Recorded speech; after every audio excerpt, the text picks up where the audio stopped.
Here,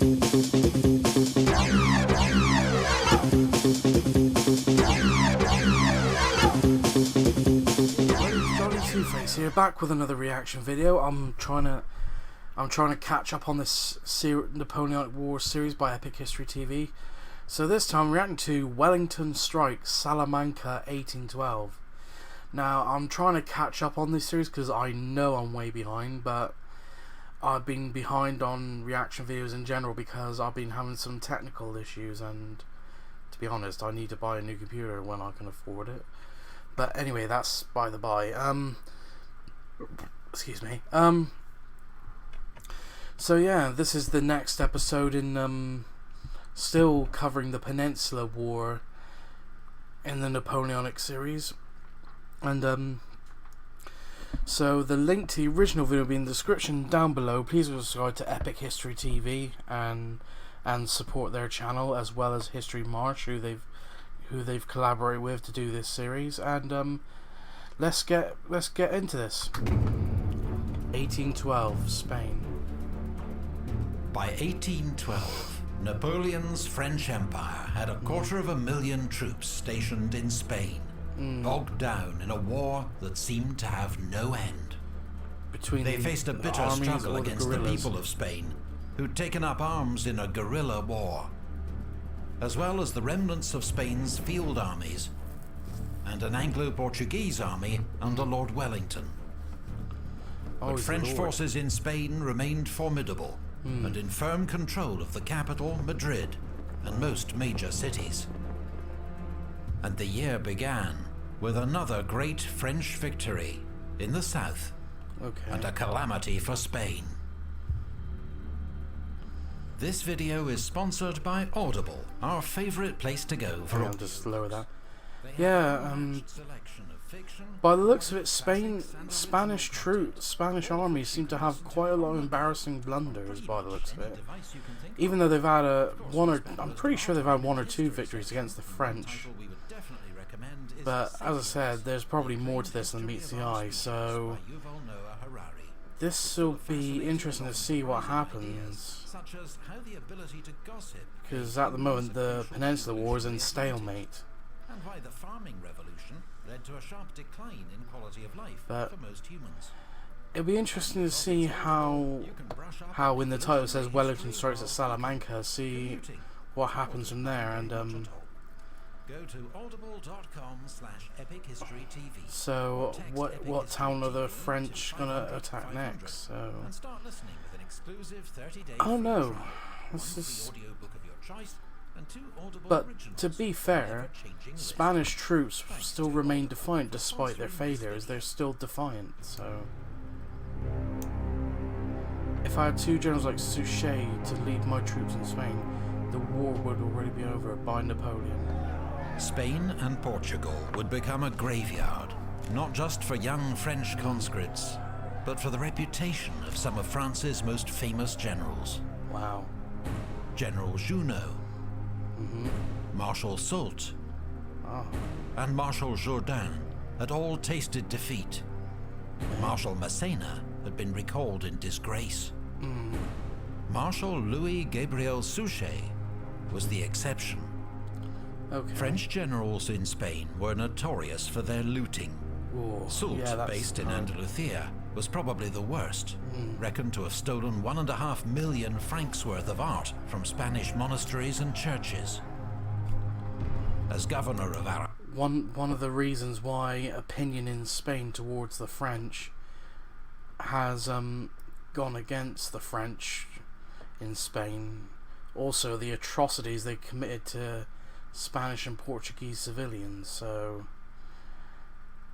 I know I'm probably sound like a typical Brit having to go at the French, but in this era the French kind of brought it on themselves. So Aragon, Marshal Suchet behaved very differently.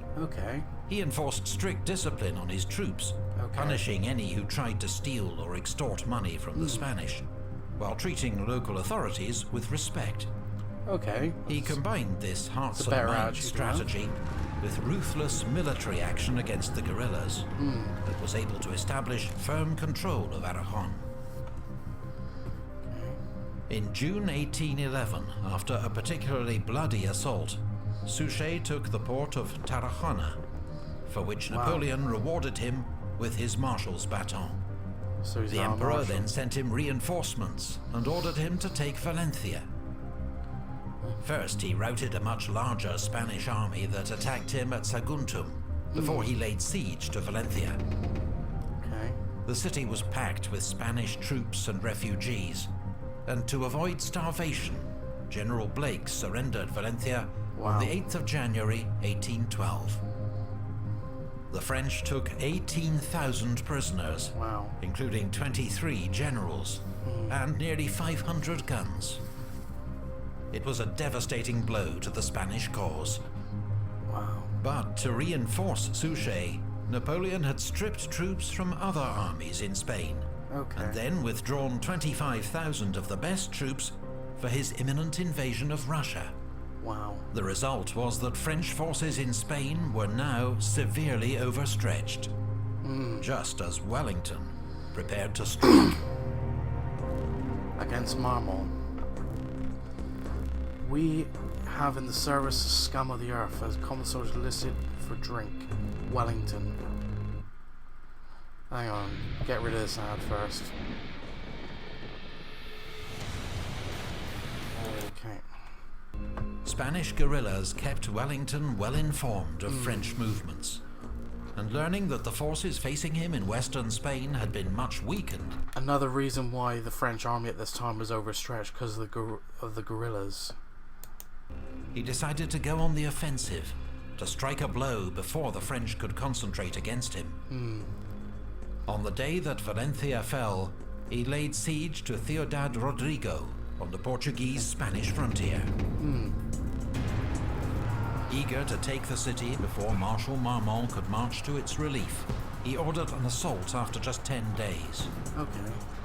It succeeded, though Major General Crawford of the Light Division was among 300 killed. Wellington then marched south to besiege the much more strongly defended city of Badajoz. So basically securing the Portuguese-Spanish border, An basically. assault was made on the night of the 6th of April. The first wave attacking the main breach were slaughtered. But what was supposed to be a diversionary attack on the city's castle with scaling ladders succeeded. The city soon fell. The storming of Badajoz cost the British 3,700 casualties. In the aftermath, survivors went on the rampage, drinking, looting, and raping, and killing more than 100 Spanish civilians before British officers finally restored order. That's the problem. Spanish civilians already had a bad view of the French, but good thing the officers kept order, because the Spanish were still suspicious of British forces in Spain as it is. So without British troops going on the rampage, which is not really the ideal thing to do, since the Spanish are now starting to help the British forces. So let's hope the British forces don't have an incident like that again. Wellington had secured the two main routes between Spain and Portugal. Now he sent his most reliable subordinate, General Hill, with a small Anglo-Portuguese force to destroy the bridge over the Tagus at Almaraz. This was a vital link between Marmont's army of Portugal and Soult's army of the south, as the next usable bridge was at Toledo, 90 miles east. Not far from Madrid. The bridge was well guarded by forts and redoubts, but Hill led a swift and daring assault. The French defenses were taken by surprise. The bridge itself and all the engineering equipment burned, for the cost of just 177 casualties.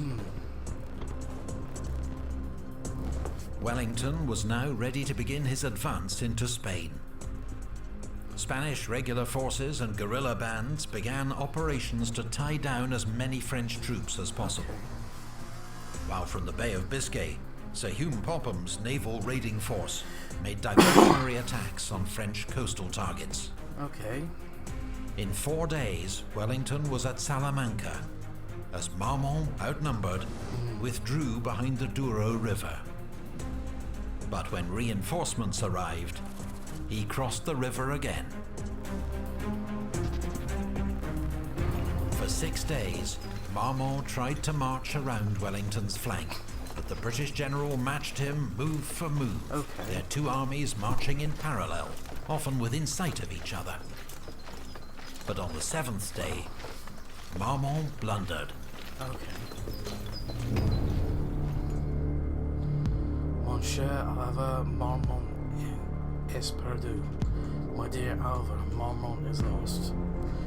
Okay. On the morning of the 22nd of July, Wellington's army occupied high ground 4 miles south of Salamanca. Marmont was not interested in a direct assault. He still sought to outflank Wellington, threaten his line of retreat to Portugal, and force him to fall back. Okay. Around 8 a.m., the French won a dash for a hill known as the Greater Arapil, which Marmont made his observation point. The French army began to swing round behind him. Marmont had convinced himself that Wellington was an overly cautious general who would not risk attack. The hills hid most of Wellington's army from view, and when Marmont saw dust clouds to the west, he assumed it was Wellington's baggage train leaving Salamanca, beginning their retreat. But it was the British 3rd Division and a Portuguese cavalry brigade moving up to strengthen Wellington's flank. Okay. Because he wasn't planning a retreat. He was about to attack. Wow. And I noticed a little contingent of Spanish troops there. They are my lads, just let them feel the temper of your bayonets. Around 2 p.m., Marmont ordered the 5 infantry divisions waiting in the woods behind him to march west, to cut off Wellington's imagined retreat. General Mokoon's 5th Division, in the lead, stopped to engage what was presumed to be the British rearguard in the village of Los Arapiles. General Thomier's 7th Division continued west past it. Wellington watched as the French left flank became increasingly strung out and knew it was an opportunity too good to miss. He galloped 3 miles across country to the 3rd Division to give the crucial orders in person. Many of his staff officers struggled to keep up. On arrival, he instructed the division's commander, his own brother-in-law, Edward Pakenham, to attack and drive everything before him.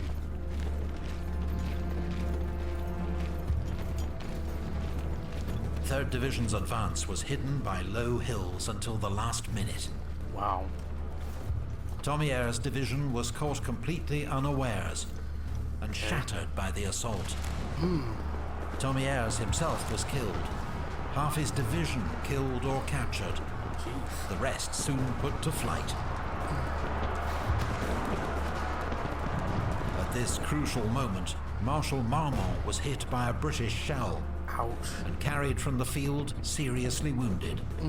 His second-in-command, General Bonnet, was himself wounded an hour later. So command passed to General Clausel. 45 minutes later, the British 5th Division attacked, supported by 2 Portuguese brigades and General Le Marchand's dragoons. Wow. The French saw the cavalry coming and formed square, but were hit first by the British infantry, who unleashed a close-range volley, then charged with the bayonet. The French were routed and charged down by Le Marchand's cavalry. French 6th Division was caught up in the collapse. Le Marchand himself was shot from the saddle, but his brigade had helped destroy 8 French battalions and capture 2 Eagles. Wellington's echelon attack continued as Cole's 4th Division advanced in the center. But Pac's Portuguese brigade was thrown back from the Greater Arapil, and the whole division was soon falling back in disorder. Despite the devastation of his army's left flank, General Clausel decided to launch an attack on the Lesser Arapil, the hinge of Wellington's position. If it could be taken, he might still snatch victory from the jaws of defeat. But the French advance was met by fresh troops of Clinton's 6th Division, who poured volleys of musket fire into the French columns. They began to fall back. The French army had lost the will to fight on, its soldiers streaming away into the woods behind them. General Ferré's 3rd Division mounted a brave rearguard action to buy the rest of the army time to escape, but it faced a hopeless task. It was soon outflanked by the British 5th Division, and Ferré himself was killed. Only General Foy's 1st Division escaped in good order. Wow. With darkness falling and his army exhausted, Wellington called off the pursuit. That was another ad coming up. There are things in life that require a special approach.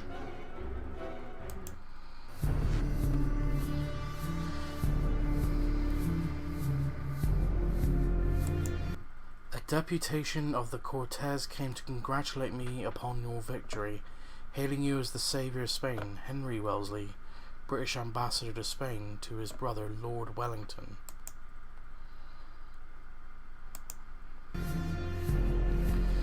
Excuse me. Wellington had smashed Marmont's army, taking 7,000 prisoners and killing or wounding 6,000 more, a French casualty rate of 25%, and more than double Wellington's own losses. The next day, dragoons of the King's German Legion attacked the French rearguard and achieved the almost unheard of feat of charging down a French infantry square and taking another 1,000 prisoners. It's brave but suicidal. Wellington now decided to march on Madrid, forcing King Joseph to abandon the capital and retreat to Valencia to join up with Marshal Suchet. On the 12th of August, Wellington liberated the city to scenes of wild celebration. Okay. Soult, now at risk of being cut off in Andalusia, abandoned the siege of Cadiz, which had dragged on for 2.5 years, and marched east to join Joseph and Suchet. Okay. The following month, Wellington marched north, pushing the French back from Valladolid and besieging the castle of Burgos. Wow. But his army lacked heavy guns, and the French garrison fought bravely.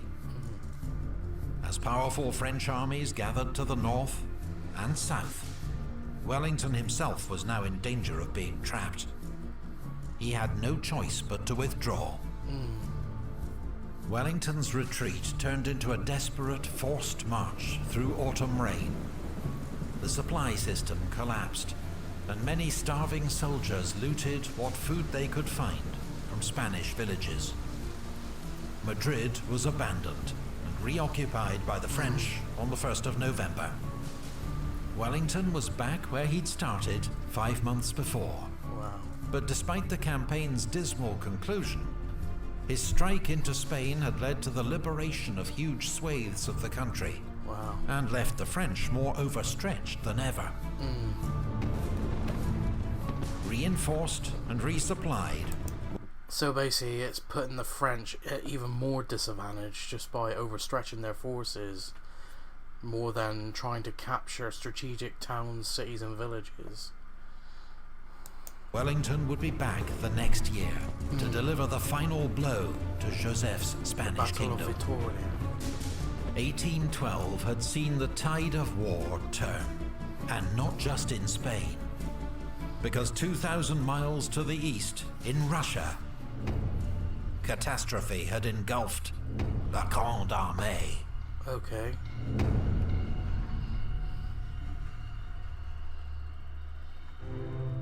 Thank you to... And that'll do it. This has been another interesting video on behalf of Epic History TV with History Marsh, and so basically it's making this French forces outstretch more and more and more when there's like what, over 500,000 French soldiers about to invade Russia. So that'll be an interesting to see when I get to the episodes about Napoleon and Russia. So anyway, this has been another interesting video, and I hope I did say at the beginning that the link to the original video will be in the description down below. If you like this reaction, please like, comment and subscribe. I'll see you in the next